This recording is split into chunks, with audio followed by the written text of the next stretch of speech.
Okay, mayong mudto na usab kanatong tanan Luzon, Visayas, Mindanao. Mayong mudto Philippines, mayong mudto world, mayong mudto universe. Sana na punta mga higala nila atong tulumanon sa kahanginan. C-on-A Catechesis on Air. O ako lang gihapon kini inyong ubus nga alagad, Reverendo Padre Edwin Academia Akab. Aboy na mahigala no ato dang timbayaon og Happy Fiesta ang atong mga kaigsuonan nga mga Sibulanon. Happy Fiesta no. Viva Senior San Antonio de Padua ug ingon man usab ang atong mga kaigsuonan tina sa Bunbunon no.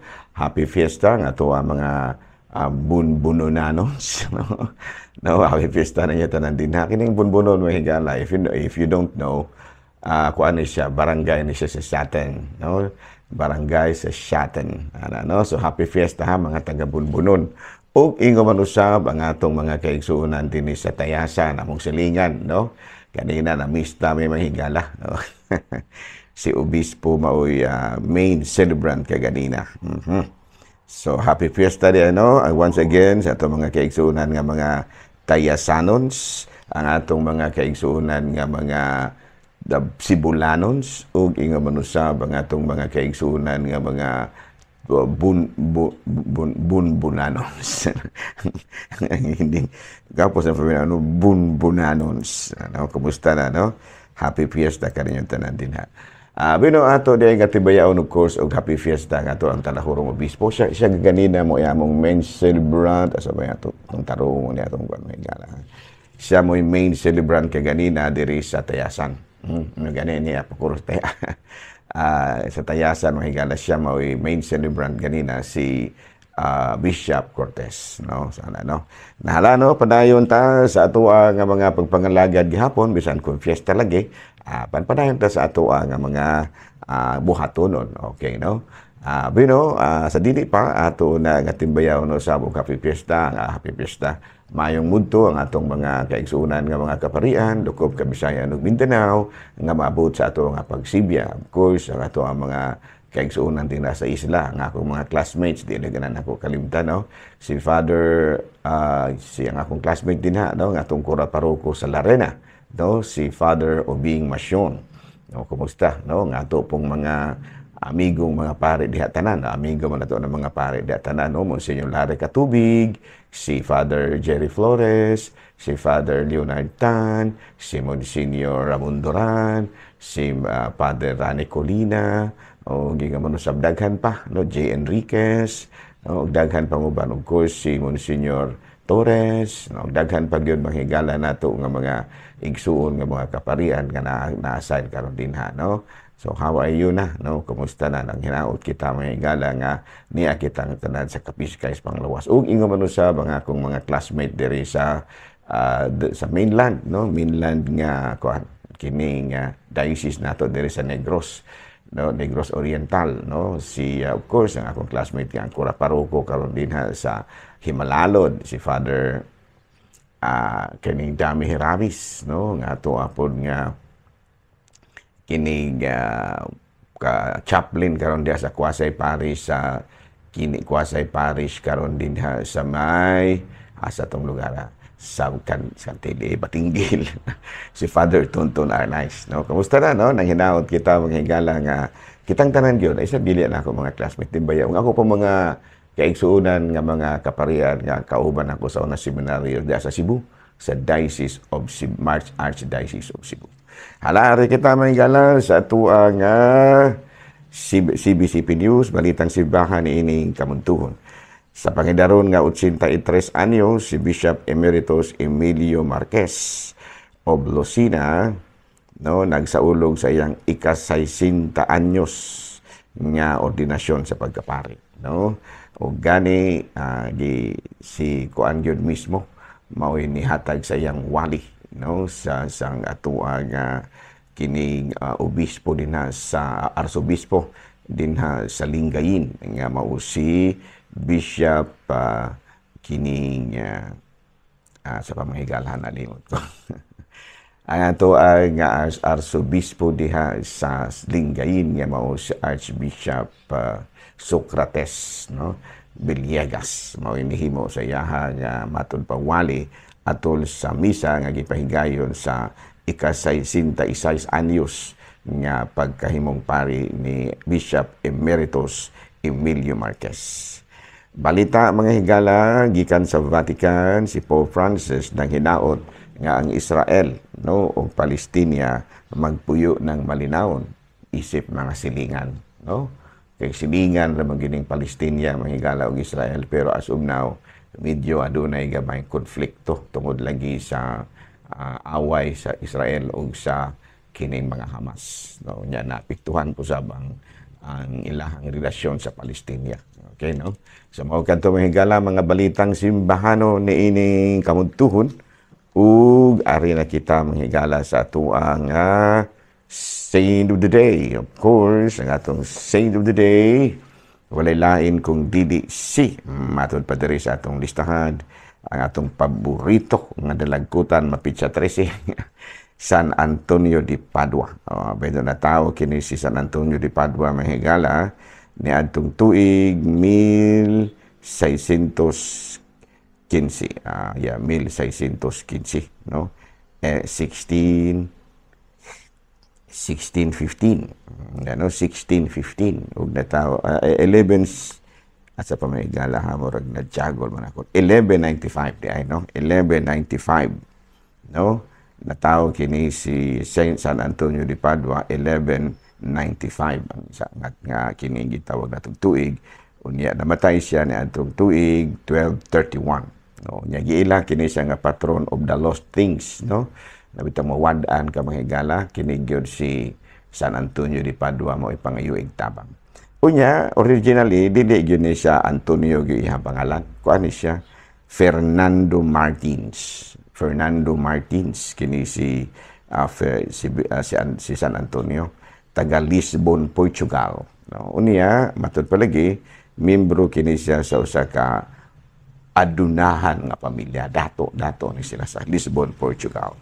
Unya naordinahan kini siya isip usa ka pari. Nya wala madugay miipon siya sa Franciscan order, no, kauban ba ni San Francisco. Unya sa diha nga gidawat siya sa Franciscan order, giusob na iyang pangalan. Gitawag na siya og gitawag na siya Antonio in honor of Saint Anthony of Egypt. No, unya giila siya nga usa ka bantugan nga magwawali, kay usa man ni siya ka eloquent preacher. Unya nga matud palagi dunay panahon nga niabot siya sa usa ka lugar nga diin ang mga tawo muraba og sa ato pa na muraba og indiferente ba, dili maminaw ba mga pilosopo didto kini lamang niwali si San Antonio sa dagat, sa baybayon ba. Og dakong milagro ang nahitabo kaya ang mga isda nanuol o naminaw kang San Antonio. Mao nga medyo usaman lagi ito ka milagro, ang mga tao naminaw na lamang po sila. Kaya mga isda gani nanuol man pagwali ni San Antonio. Ayan, no?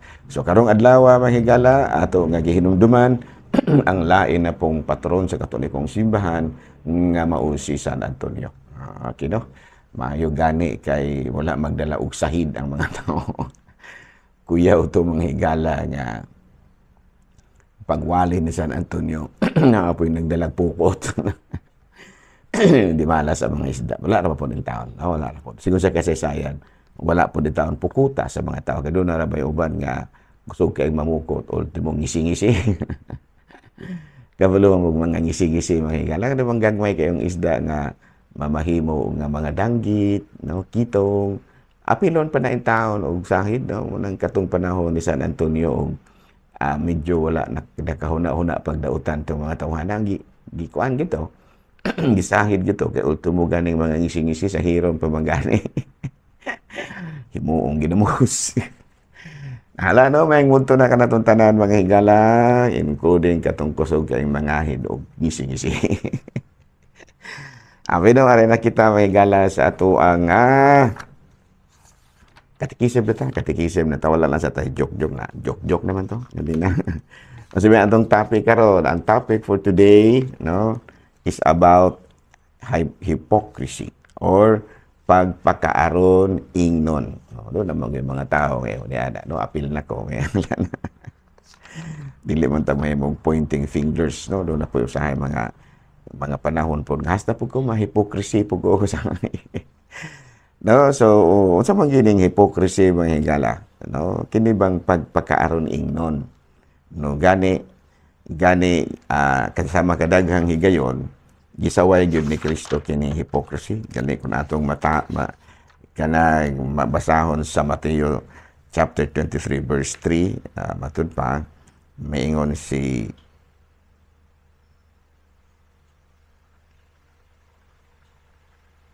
dili manghigala dili ni chapter 21. Mark 7 verse 6. Yan, no?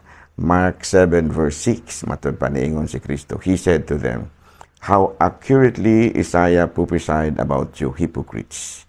These people pays me lip service, but their hearts is far from me." Nagisulti ni Kristo.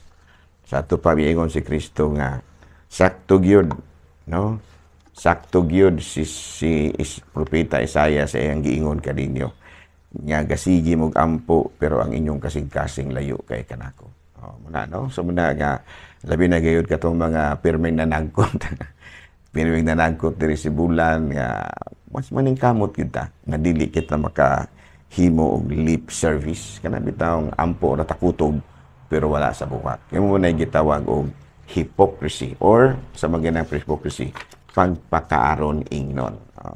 Apil ko ana, no? Kaya usahay pod doon naman po higayon nga may pagka-hypocrisy po ko usahay. So muna nga maningkamot kita no isip mga katawhan sa Dios nga dili gid kita mahimong mga hypocrites.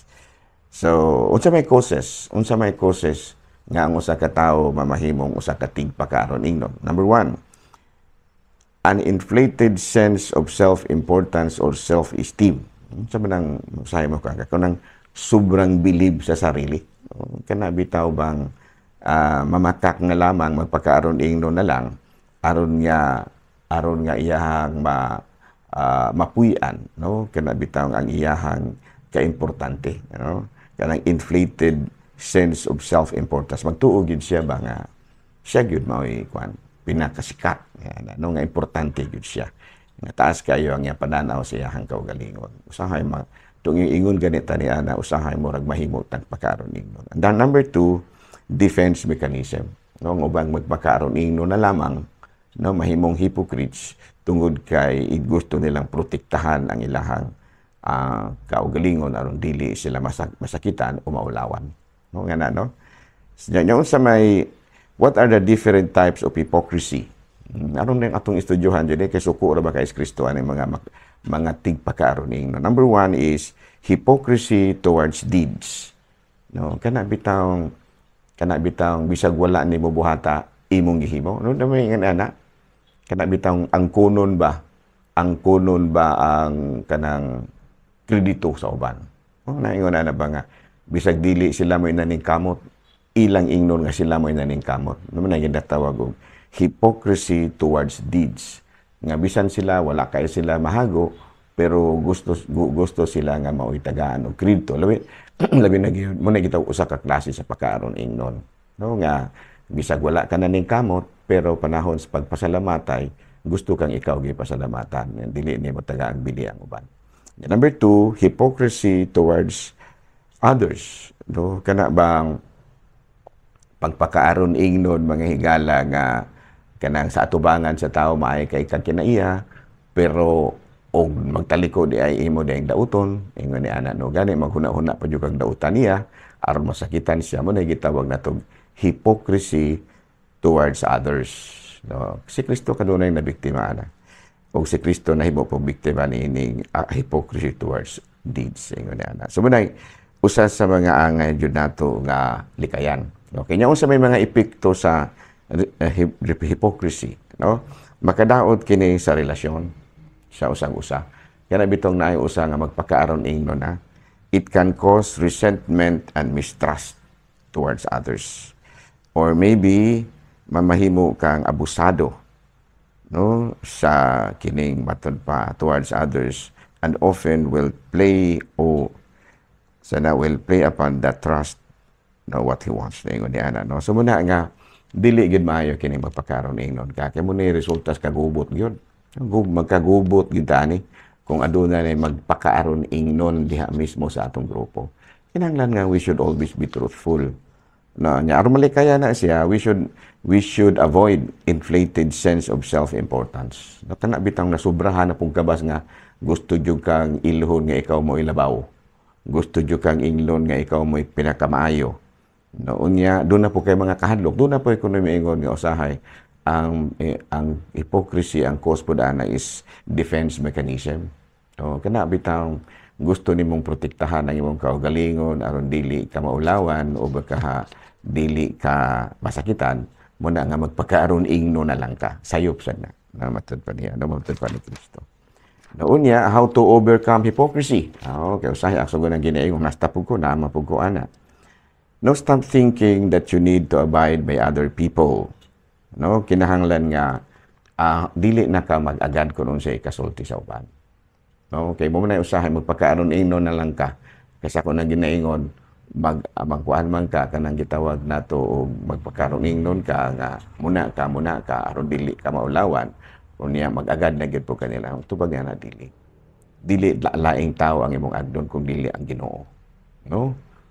Ngano man atubangan sa Dios ang imong hagyong tagaan og dako ano bitaw sa imong kinabuhi ang imong tagaan og dako kay dili kun unsay kasulti sa uban dili kung nakatuman ba ka sa mga sugo sa Dios. So man ginaingon nga and the truth will set you free. Dili bitaw ka mag-agad og unsa masulti sa uban magmakak na lamang tayo. Dili ka mamakak kay masuko man Ginoo mo ana. Magpakaaron ingno na lang ta aron nga dili ta sawayon sa uban dili. Kinahanglan nga kun unsay tinuod mo gyud na. No, kay ang imong giagad mo man si Kristo. No? Nya unless you experience something, reserve your opinions. Masa ato pa bisag kana bang dili gyud ikaw mo mismo nakasinati ayaw og himo-himo ayaw og apil-apil og istorya kay basig maghimo-himo na lang kang imo. No, kana bitang dunay mga tao ba nga kana bitang og sa ato pa na kana bitang jack of all trades ba kana bitang swito siya sa tanan, no? Swito gyud siya tanan dili na siya maayo. Kung dili ka kabalo ang kuna nga di ka kabalo. Ayaw nga lang magtingog kung wa kay kalibutan sa ilang istoryahan kay basig magpakaaron ingno na pud hinuon kang kabalo ka. O mo na ginawag no. Reserve your opinions if you have not experienced anything. Unya ayaw og bagulbol. No, magbagulbol man kana bitaw. Kung bisan ba og kana bitaw naa kay kasuko, ayaw gipagig bagulbol. I-express na ngadto sa imuhang na nakasukan. Kay basin ba sa imong pagbagulbol magtumo-tumo na lang po hinuon ka. Nya stay grounded. Stay grounded. Buti pasabot nga kung unsay tinuod mo ra gyud po himo. Ayaw paghimo-himo ug unsay imo hadina. O klaro? Una no? Sa may kasulti nimo nung pulding, ikaw mapakarabar juga usahay. Kanang mapakaaron ingnon ra ba po kanong pulding. Ay buyag pa no na maghihino higayon nga makapakaaron ingnon ta. Pero dili po dato si gihon. Mao gani no mo na nga kinahanglan nga daa kita self-discipline. No, dili gyud nato yung pasagdan gyud po ng atong hunahuna nga maura gyud po atuon nga magsige na lang po ta pagkaron ingnon. Dito Father, no, bisan panalagsalamba. Ay di no. Ayo anong panalangsa lang nung Mr. Cheng kay kana imong panalangsa basig maanad ka. Mas maayo gyud nga truthful lang gyud ka. Bitaw Mr. Cheng ikaw ra ba usahay kusog ka magpagkaron ingnon. Bisag na kay ginansya dako magpagaingon jud kang wala kay ginansya ani mong negosyo. Ato lang sa negosyo ng poding no, mereka dili pa natitug antalan kay wala na po doon tayo ginansya. Hindi mo gani, ana lang maglalis. Basta nga ang importante nga truthful lang kita. No, we should not pretend of who we are not. No, pagpakaan kita ba kanang ug sa kuan pa na mas maganda yung taong kanwa na laging nasa katotohanan. Ano? So again, ang atong gisgutan karon pagpakaaron ingnon or kung sa English sa Tagalog pa na pagbabalat kayo. Kay doon narabay mo ingon ang uban nga di good magserve pa din makapaaron ingnon jud ta kay doon nagiginaingon nga balat kayo lahat ang bagay sa mundo. Ayaw para nako the truth will set us free. Kung mahimo ari ra gyud ta on the side of the truth. Ayaw gyud pakaron nimo. Okay? So daghang salamat sa inyong pagigubon kanako nining kabuntuhon o happy fiesta again sa tanang taga Sibulan o ingon manusab sa taga Bunbunon o ang akong mga kaila din ha sa kanang Tayasan. Ako mga paryente din na membro sa Academia Family. Daghang salamat og mayong mudto Pilipinas.